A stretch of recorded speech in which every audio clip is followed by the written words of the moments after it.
Hello friends, welcome back to the my new video guys and my YouTube channel guys. Today friends, we are going to talk about guys, how can we enable adaptive brightness setting in our Tecno phone. Guys, you want to enable your adaptive brightness setting in your Tecno phone. So then how can we enable? Today I will show you in this video guys how to enable adaptive brightness mode in our Tecno mobile.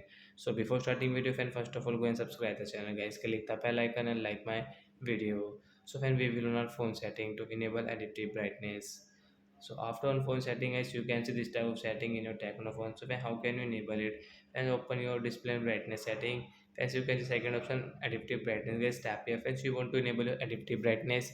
So once you can enable from here. After enable guys your phone brightness will decrease automatic. And once you want to decrease, you want to increase, you can use your brightness setting here. But guys when you will go outside, when you will come inside guys your brightness will increase and decrease automatic because guys adaptive brightness enable in our Tecno phone. So I hope friends you have understood how to enable adaptive brightness. So that's it guys, thanks for watching the video, bye guys.